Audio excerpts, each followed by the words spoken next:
Hello there. So this is like a part two to my death video. There goes the camera. You know, it's the death video with the camera shaking from the first part.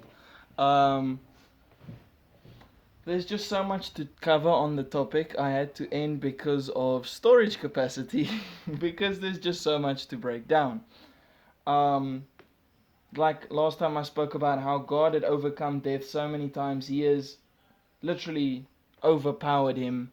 He is so much stronger than death, and death has such bigger impact on us than the devil himself that he literally is the last enemy. Think how the devil wants to see himself as this super important and vital part of the story, but in fact he doesn't even get the last climactic fight and death by the hands of Jesus. No, the last enemy destroyed is death himself.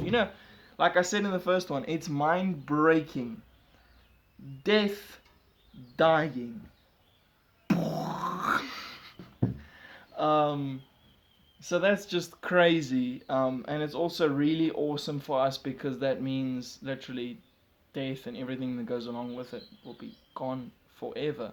But we still gotta wait a bit for that. We first have to wait for the rapture, like any moment now, please. Um, and then we gotta wait for the 1,000-year reign to be over, even though I don't want it to go over fast. Then the rebellion's gonna start. That I hope to go over fast. And then the judgment, and then we just live forever with God. The judgment is where death dies, and after that it's just with Jesus. Sidetracked.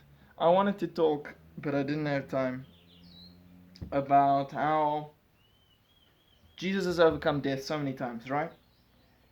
Not only in the spiritual, in the physical, but also in the spiritual. Because us being born into sin are already basically dead. To have sinned is to be dead. You're dying. The sin wise, you're my word, I messed up the sentence here.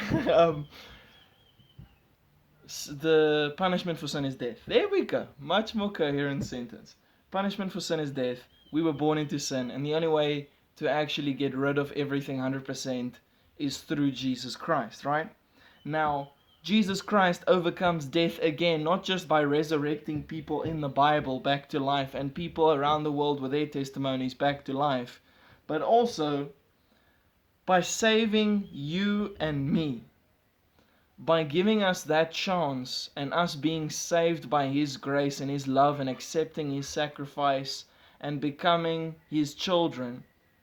He's also overcome our spiritual death and saved us there again from the clutches of death, which is why death's death is even more amazing, because like physical death over there then with glorious bodies doesn't make sense, right? Glorified body, physical death, huh?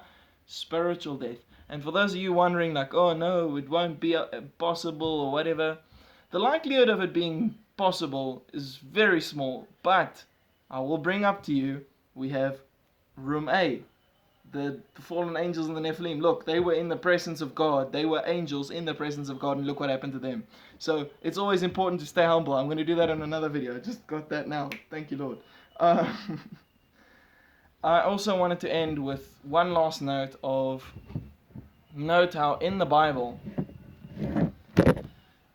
it starts.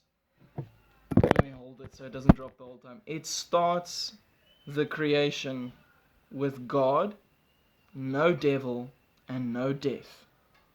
The Bible ends with God, no devil, and no death. That I think is like really awesome, full circle with God. It really, I think that's really amazing. Like the last enemy to be destroyed is death, and he's been destroyed multiple times now. Like he's been busted up multiple times, probably walking around with a black eye from the last time Jesus fought against him when he died on the cross for us. He comes there like, okay, cool, where you at? I want to come at you again. And death is like, no, not again, please, not again.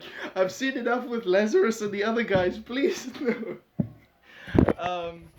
So there's a little humor there that death has fought Not, it wasn't really, doesn't even, he's so strong he doesn't really need to fight him. He's just already won. Death just steps back knowing this guy's too strong. But yeah, I've rambled on too long again. This was really awesome to talk about. Hopefully there'll be a part 3 if God drops something else in my lap. Cheerio. Shalom.